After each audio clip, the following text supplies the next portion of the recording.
Hello, my dear students. How are you? I hope you must be in very high spirits.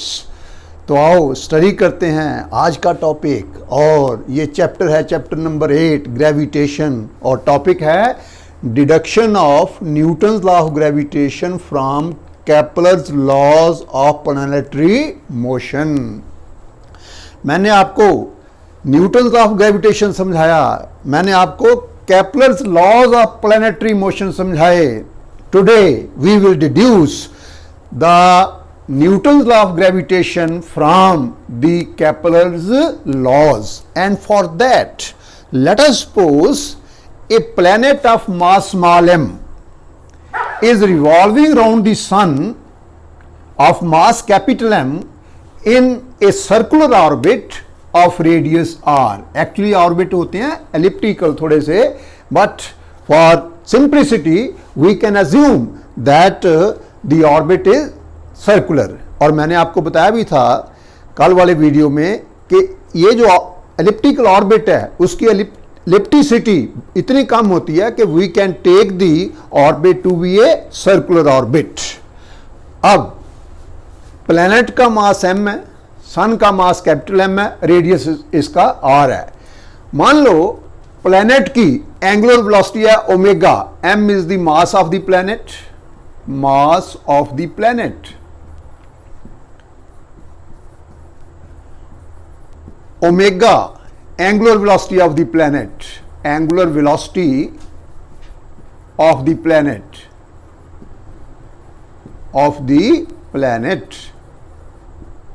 और r जो है that is the radius of the orbit of the planet, radius of orbit of the planet।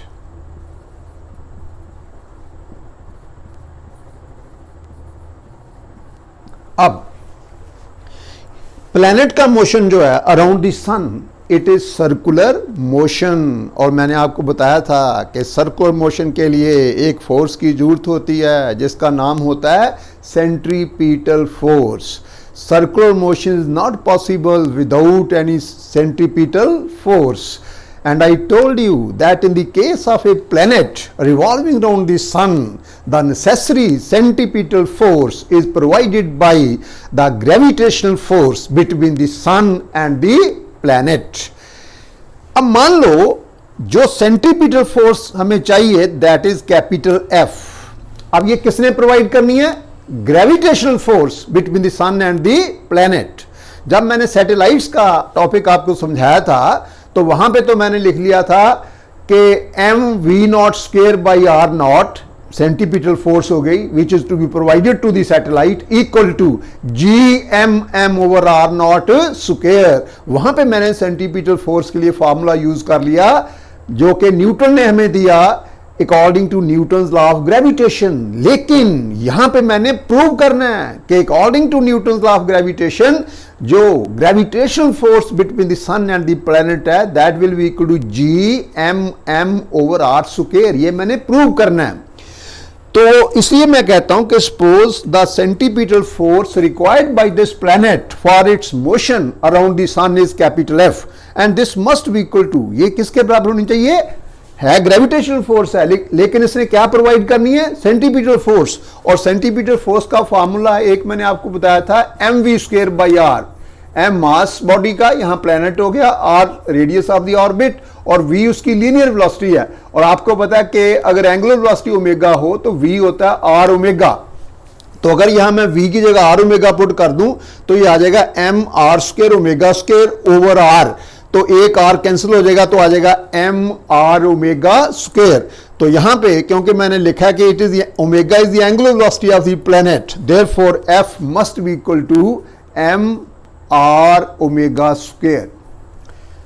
अब फिर मैं repeat करता हूं, this point is very very important, अच्छी तरह समझो इसको। इतनी सेंटीपिटल फोर्स चाहिए, ये किसने प्रोवाइड करनी है? Gravitational force. किस किस में? Between the sun and the planet.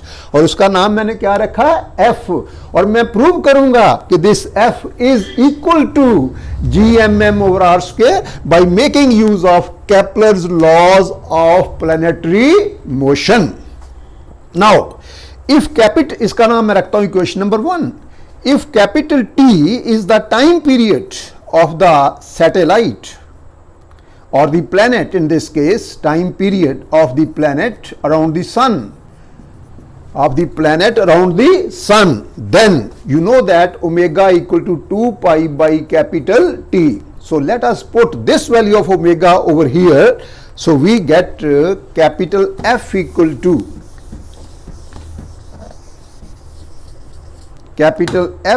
to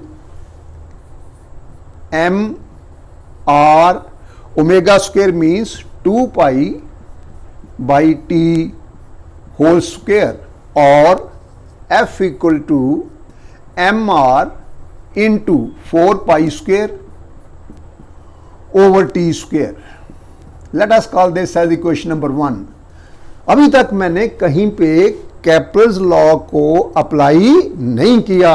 now I am going to apply Kepler's laws of planetary motion. 3 laws मैंने कल आपको बताए थे कल वाले वीडियो में. अब मैं तीसरा लॉ यूज करूंगा जिसको हम बोलते हैं law of time periods. So यहां पे मैं क्या लिखूंगा? I will write here according to Kepler's law of time periods, according to Kepler's law.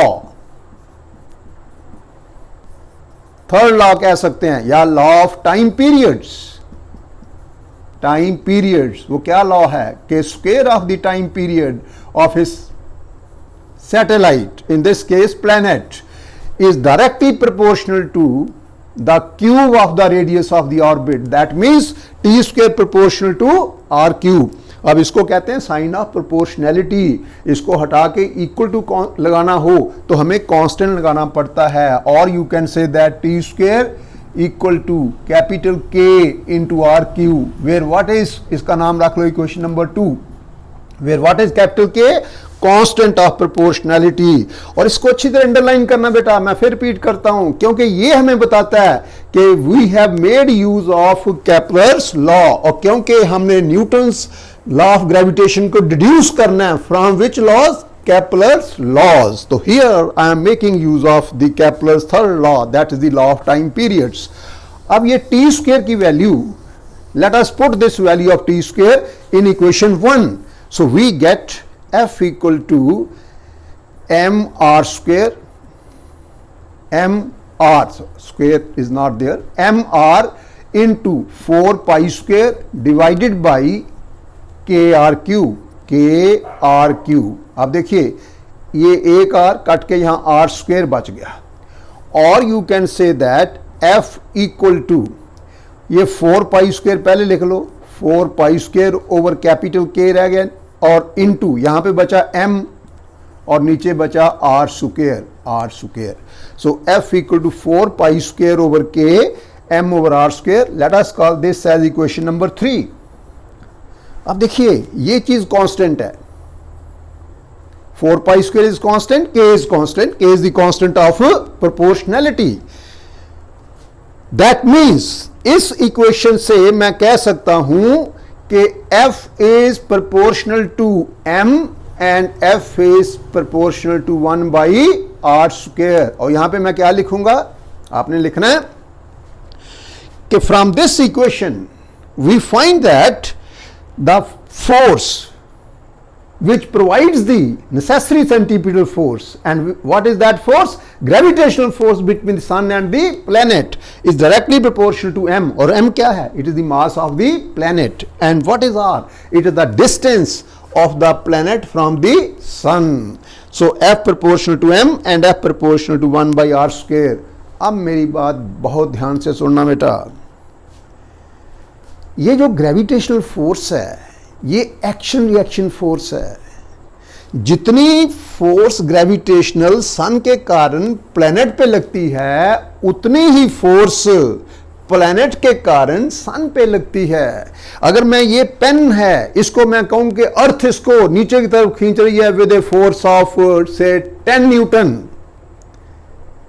इस पे अर्थ के कारण कितनी फोर्स लग रही है? 10 न्यूटन। तो बताओ अर्थ पे कितनी फोर्स लग रही है इसके कारण? The answer is 10 Newton. ये नहीं सोचना कि ये तो छोटा सा थोड़े से मास वाला पेन है तो ये अर्थ पे क्या फोर्स लगाएगा, ये उतनी ही फोर्स लगाएगा, बिकॉज ये जो फोर्स होती है it is action reaction force. Of course gravitational force is always attractive. जो इलेक्ट्रोस्टैटिक फोर्स होती है that can be attractive as well as repulsive, वो डिपेंड करता है कि चार्जेस अनलाइक है या लाइक है। इस तरह मैग्नेटिक फोर्स भी अट्रैक्टिव या रिपल्सिव हो सकती है, वो डिपेंड करता है कि पोल्स एक जैसे हैं या अनलाइक पोल्स हैं। लेकिन remember gravitational force is always attractive and as I told you this force is a mutual force and therefore if it is proportional to the mass of the planet it must also be proportional to mass of the sun. That means this must also be proportional to capital M. अब ये जो equation है इसको मैं ऐसे भी लिख सकता हूं और F इक्वल टू, इसको मैं ऊपर लिखता हूं और F इक्वल टू ये जो कांस्टेंट है इसका नाम कैपिटल G, तो F equal to G into small m over are square, इसका नाम रख लो इक्वेशन नंबर 4। अब क्योंकि मैंने आपको यह बताया कि it is proportional to mass of the sun where capital M is the mass of the sun, तो यहां पे मास ऑफ द सन भी आना चाहिए and therefore F must be equal to capital G into capital M into small M over are square. So this is the value of that force which provides centripetal force to a planet revolving around the sun। और वो force कौन सी होती है? Gravitational force between the sun and the planet. That means F is the gravitational force between the sun and the planet and therefore this force equal to G M M over are square. अब इसको मैं क्या कहूंगा? Gravitational force between the sun and the planet है, ये centripetal force है, लेकिन वो किसने प्रोवाइड करनी है? Gravitational force between the sun and the planet and therefore I can say that the gravitational force between the sun and the planet is G M M divided by R square and that is Newton law of gravitation. Newton law of gravitation क्या है? क्योंकि अगर हम इसको generalise कर लें, यहां पे तो हमने ये फोर्स निकाली है between the sun and the planet. यहां पे किसका मास आया? सन का। यहां पे आया प्लैनेट का। अगर मैं कहूं कि we have two bodies of masses m1 and m2 separated by a distance small r, then what is the gravitational force between them? The answer will be F equal to G into m1 m2 divided by r square। और इसको मैं ऐसे भी लिख सकता हूं कि which means that F is directly proportional to m1 into m2 and F is proportional to 1 by r square। So that is what? That is Newton's law of gravitation. In fact, this is the mathematical equation for Newton's law of gravitation. So therefore, we have derived Newton's law of gravitation by making use of Kepler's laws of planetary motion. तो यही हमारा आज का topic था कि हमने इसको deduce करना था and this is very very important. So that's all for today. I hope you must have enjoyed my lecture. So please मेरे चैनल को सब्सक्राइब करो और बेल आइकॉन का बटन प्रेस करो ताकि आपको जो ही मैं वीडियो डालूँ उसकी नोटिफिकेशन मिल जाए और आप इन वीडियोस का पूरा फ़ायदा उठा सकें। और जैसे कि मैंने आपको पहले भी कहा था कि अगर आपकी कोई डिफ़िकल्टी है, आप चाहते हैं कोई मैं पर्टिकुलर टॉपिक रिपीट करूं या कोई आपको कोई चीज़ समझ नहीं आए मैं रिपीट करूं उसको, या नया कोई ऐसी चीज़ आप समझें कि ये आपने मेरे से पूछनी है, कोई क्वेश्चन पूछना है, कोई कंसेप्चुअल क्वेश्चन पूछना है, तो कमेंट्स में जाके आप मेरे से वो पूछ सकते हैं। वहाँ लिख देना कि आपकी क्या डिफ़िकल्टी है। So thank you very much. Have a nice day.